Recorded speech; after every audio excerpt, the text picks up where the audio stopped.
Hello friends, जय हिंद जय भारत।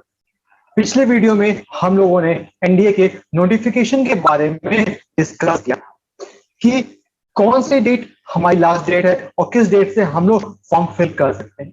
जहां पे हम लोगों ने एज क्राइटेरिया भी सब कुछ देख रखा था। नाउ अब हम बात करने वाले हैं और डिस्कस करने वाले हैं about the syllabus of examination कि किस पैटर्न से हमारा एग्जाम होता है और कौन कौन से सिलेबस कौन कौन से सब्जेक्ट इसमें पूछे जाते हैं, वो सब हम लोग बात करेंगे और डिटेल में डिस्कशन करेंगे। ठीक है, सिलेबस के बारे में। और साथ ही साथ यहाँ पर मैंने एक बात कही थी कि कॉमर्स साइड से और आर्ट साइड से ये फॉर्म तो फिल कर सकते हैं। दोनों student who belong to commerce sides और art side, they can also fill the form. But problem कहाँ आती है सर? प्रॉब्लम कहाँ आती है वो भी हम इसमें डिस्कस करें। ठीक है, चलिए तो बात करते हैं सिलेबस के बारे में। आ गए हैं सब? जल्दी से फटाक से सब आ जाएं और वीडियो को शेयर कर दें दोस्तों। जल्दी से सब आ जाएं और वीडियो को फटाफट शेयर कर दें, हम आगे बढ़ते हैं। ठीक है, चलिए हम आगे बढ़ते हैं और सिलेबस पे डिस्कस करते हैं कि एनडी के सिलेबस। ठीक है, क्या सिलेबस होगा, क्या स्ट्रेटेजी हम लोग फॉलो करेंगे और कौन सी स्ट्रेटेजी बेहतरीन होगी, उन सब पे हम लोग डिस्कस करेंगे। ठीक है, चलिए सबसे पहले हम बात करें। ठीक है, एग्जाम में तो पूरे एग्जाम जो होता है वो दो पेपर होते हैं। पूरे एग्जाम में जो हमारे पूरे दिन का एग्जाम होता है उसमें दो पेपर होते हैं। जो कि जैसे पहला पेपर जो होता है वो हमारा मैथमेटिक्स का होता है। पहला पेपर हमारा मैथमेटिक्स का होता है और दूसरा पेपर जो होता है हमारा वो जनरल एबिलिटी टेस्ट होता है, जिसको हम लोग पेपर 1 बोलते हैं और पेपर 2 के कोड के नाम से हम जानते हैं। पेपर 1 और पेपर 2। ठीक है, पहला जो पेपर होता है मैथमेटिक्स का वो भी 2.5 घंटे का होता है और दूसरा जो पेपर होता है वो भी हमारे पास 2.5 घंटे का होता है। दोनों के लिए हमारे पास बराबर टाइम मिलता है, 2.5 आवर, और उसके लिए भी हमें 2.5 आवर मिलते हैं। ठीक है, हाँ अब आपको सवाल का जवाब मिल गया होगा जो कि मैंने कहा था कि कॉमर्स साइड से और आर्ट साइड के बच्चे फॉर्म तो फिल कर सकते हैं, बट समस्या कहाँ आती है सर? समस्या आती है मैथमेटिक्स में। क्योंकि इंडिया दो एग्जाम होते हैं, दो एग्जाम नहीं, एग्जाम एक ही होता है, पेपर दो होते हैं। सॉरी, ठीक है, दो पेपर होते हैं जिसमें कि मैथमेटिक्स भी हमारा उतना ही कंपलसरी है जितना कि जनरल एबिलिटी।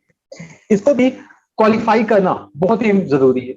ठीक है, तो जो कॉमर्स साइड से बिलोंग कर रहे हैं या फिर जो स्टूडेंट आर्ट साइड से बिलोंग कर रहे हैं उनको इस पेपर में डिफिकल्टी होती है, उनको समस्या इस पेपर में होता है। ये पूरा पेपर जो मैथमेटिक्स का होता है वो कंप्लीटली बेस्ड होता है 11th एंड 12th क्लास के मैथमेटिक्स। सारे वही क्वेश्चंस होते हैं जो कि हमने 11th और 12th क्लास में पढ़ रखा होगा। ठीक है, तो इसलिए वो उनके लिए समस्या क्रिएट होता है। ठीक है ना, अब हम मार्क्स पे बात करेंगे कि सर कौन सा पेपर कितने मार्क्स में डिस्ट्रीब्यूटेड है। अगर हम बात करें मैथमेटिक्स का, अगर हम बात करें मैथमेटिक्स का, तो मैथमेटिक्स जो होता है वो 300 नंबर का पेपर होता है। मैथमेटिक्स का जो पेपर होता है वो 300 मार्क्स का होता है। ठीक है, और जनरल एबिलिटी की हम बात करें तो ये 600 मार्क्स का होता है। जनरल एबिलिटी में 600 मार्क्स का पेपर होता है। ठीक है, जिसमें कि अगर हम मैथमेटिक्स में बात करें तो मैथमेटिक्स में जो नंबर ऑफ क्वेश्चन होते हैं वो हमारे पास कितने होते हैं? 120 नंबर ऑफ क्वेश्चन होते हैं। नंबर ऑफ क्वेश्चन इसमें पूछे जाते हैं मैथमेटिक्स में। और जनरल एबिलिटी में अगर हम बात करें तो इसमें 150 क्वेश्चन पूछे जाते हैं, 150 क्वेश्चन पूछे जाते हैं जनरल एबिलिटी में। ठीक है, जिसमें कि 50 क्वेश्चन जो होते हैं वो क्या होते हैं? इंग्लिश के होते हैं। जिसमें कि 50 क्वेश्चन क्या होते हैं? इंग्लिश के होते हैं, जो कि इसमें इंक्लूडेड है, जो कि इसमें इंक्लूडेड है।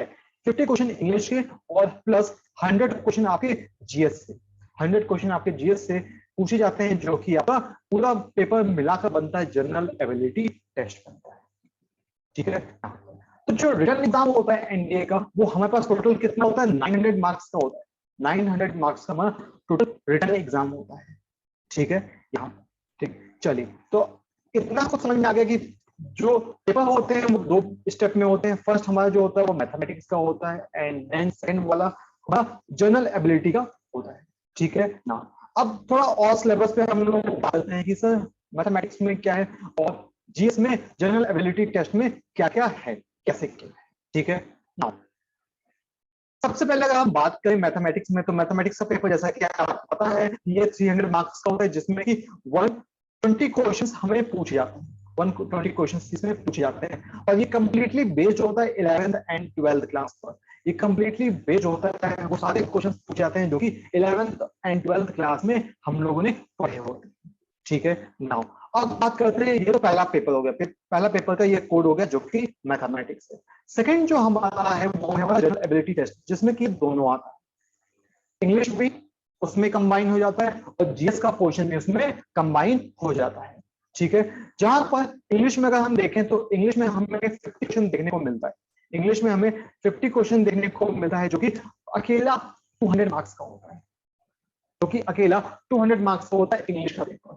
ठीक है, एंड अगर हम जीएस पे बात करें तो जीएस हमारा जो होता है वो 400 मार्क्स का होता है, जिसमें कि 100 क्वेश्चन इंक्लूड होते हैं, जिसमें कि 100 क्वेश्चन इंक्लूड होते हैं। तो आप देख सकते हो कि इंग्लिश का जो वेटेज है वो भी कम नहीं है, जीएस के पेपर में इंग्लिश का जो वेटेज है वो भी कम नहीं है, वो भी अकेला 200 मार्क्स को लेकर बैठा है, वो भी अकेला 200 मार्क्स लेकर बैठा है। और जीएस की अगर बात करें तो जीएस भी हमारे पास यहाँ पे देख सकते हो कि 400 मार्क्स को अकेला लेकर ये बैठा हुआ है। ठीक है, यहाँ पे अब जीएस में कौन कौन से क्वेश्चन हमें पढ़ने पड़ेंगे और जरूरी है वो देख लें। यहाँ पर हिस्ट्री का क्वेश्चन हमें कवर करना पड़ेगा, कंप्लीट हिस्ट्री आती है इसमें, पॉलिटी हो गया, जियोग्राफी हो गया, इकोनॉमी हो गया, ये पूरा हमारे पास जनरल साइंस से ये सारे क्वेश्चन आएंगे जनरल स्टडी के। ठीक है, नाउ फिजिक्स, केमिस्ट्री, बायोलॉजी भी इसमें पूछी जाएगी।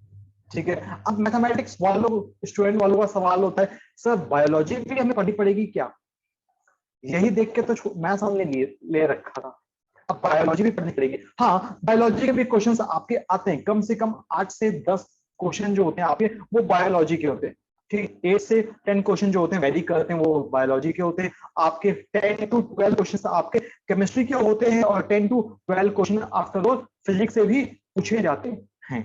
ठीक है ना, फिर करंट अफेयर्स भी आपके पिछले 1 ईयर तक के पूछे जा सकते। ठीक है, तो जीएस का जो पोर्शन है वो भी अच्छा खासा वेटेज लेकर बैठा हुआ है, जिसमें कि 400 मार्क्स के आपके पूछे जाते हैं और इंग्लिश के पेपर में 200 मार्क्स के। एंड अगला एक पेपर है जो कि अपने में काफी ज्यादा हानिकारक है, वो है मैथमेटिक्स, जो कि 300 मार्क्स का है। तो ये जो दोनों है पेपर 1 और पेपर 2, अगर मैं बात करूं पेपर 1 की और पेपर 2 की अगर मैं बात करूं तो पेपर 1 और पेपर 2 दोनों में ही क्वालिफाई होना कंपलसरी है। ऐसा नहीं है कि आप ऐसा मत सोचो कि सर हमें जीएस आती है या फिर सर मैं मैथ्स में बहुत तेज हूं तो मैं मैथ में ज्यादा क्वेश्चन कर लूं और जीएस के क्वेश्चंस को मैं छोड़ दूं या फिर उसमें ना भी अटेम्प्ट करूं तो मेरा काम चल जाएगा। नहीं, यहाँ पर एक क्राइटेरिया है, उस क्राइटेरिया तक आपको पहुंचना पड़ेगा। ऐसा भी नहीं है कि आपने मैथ्स में 120 क्वेश्चन अगर आ रहे हैं तो आपने 115 क्वेश्चन कर रखा है और आप सोच रहे हो कि जीएस में मैं कुछ ना करूं, इंग्लिश का क्वेश्चन मैं पूरा छोड़ दूं या फिर पूरे क्वेश्चन को मैं ऐसे छोड़ दूं और मेरे फिर भी आ जाएंगे, मैं क्वालिफाई कर जाऊंगा। नहीं, ऐसा नहीं है। ठीक, आपको दोनों ही पेपर में, पेपर 1 और पेपर 2 में, दोनों में ही आपको अच्छा प्रदर्शन करना पड़ेगा। ठीक है, यहाँ दोनों में। ठीक, ये है। तो जो टोटल पेपर हमारे पास, टोटल मार्क्स के जो पेपर होंगे हमारे पास पेपर 1 और पेपर 2 दोनों टोटल होता है 900 मार्क्स का। ठीक है, जिसमें कि 300 मैथ्स हो गया और 600 हमारे पास जीएस का पेपर हो जाता है, जिसमें इंग्लिश इंक्लूडेड होता है। ठीक है, तो 900 मार्क्स हमारे पास होते हैं जिसमें हमें इसमें क्वालिफाई करना होता है। Now what about after written exam, written exam के बाद हमारा क्या होता है, रिटन एग्जाम के बाद रिजल्ट आते ही हमें 3 महीने का टाइम मिलता है, 3 to 4 मंथ्स हमें टाइम मिलता है। ठीक है, आफ्टर वो 3 to 4 मंथ्स ठीक हमें एसएसबी की डेट मिलती है, फिर अगर हमने रिटर्न एग्जाम क्वालिफाई किया देन फिर हमें एसएसबी की डेट मिलती है जो कि हमारा एसएसबी टेस्ट कंडक्ट करवाया जाता है। ठीक है, यहाँ पर जो कि एसएसबी भी 900 मार्क्स का होता है, एसएसबी भी 900 मार्क्स का होता है। ठीक है, ये 5 डेज का एसएसबी होता है, 5 डेज का हमारे पास एसएसबी होता है, पूरा चलता है यहाँ पर। ठीक है, समारोह हो रहा है जिसमें कि पूरा अच्छे खासे स्टेप्स, इसके भी अपने खुद के टेस्ट हैं ढेर सारे, बहुत ही आसान है, कहने को आसान है बट टाइम की वजह से वो टफ हो जाते हैं, वो डिफिकल्टीज उसमें आ जाती हैं। ठीक है, नाउ तो इतनी बातें हमारे पास थी। Know what about SSB, SSB के बाद हमारा मेडिकल होता है, मेडिकल के बाद हमारा नो एसएसबी का हमारा मेडिकल होता है, देन फिर हमारा मेरिट लिस्ट बनती है, मेरिट लिस्ट बनती है। ठीक है, मेरिट लिस्ट बनते ही फिर हमें कॉल किया जाता है फॉर ट्रेनिंग के लिए। ठीक, तो ये पूरा होल प्रोसीजर था, ये सिलेबस था, ये क्राइटेरिया था जिसपे हम लोगों ने डिस्कस किया है। ठीक है, यहाँ पर तो सारे क्वेश्चन को पढ़ना बहुत ही जरूरी है और बहुत डीप में पढ़ना भी जरूरी है। ठीक है, खास करके जीएस का पोर्शन, जीएस का पोर्शन जितना अच्छा आपका होगा उतना ही बेहतर आप इसको कर सकते हैं। ठीक है, यहाँ पर चलो, जैसा कि आपको पता है कि हमारी ऑनलाइन बैचेस चल रहे हैं, बहुत से स्टूडेंट हमारे ज्वाइन भी हैं ऑनलाइन बैचेस पे, जिसमें कि हम लोग फाउंडेशन के तो बैचेस चल रहे हैं जो स्टूडेंट्स 11th और 12th क्लास में हैं। ठीक है, उनकी भी लगातार कंटिन्यू क्लासेस चल रही हैं। साथ ही साथ जो स्टूडेंट्स एनडीए की प्रिपरेशन कर रहे हैं या फिर एयरफोर्स एक्सवाई ग्रुप की भी कर रहे हैं लगे हाथ, वो भी हमारे मैथ्स के क्लासेस ज्वाइन कर सकते हैं जो कि जो मैथ पे चल रहे हैं। ठीक है, बहुत ही मिनिमम फीस में है, फीस बहुत ही मिनिमम है।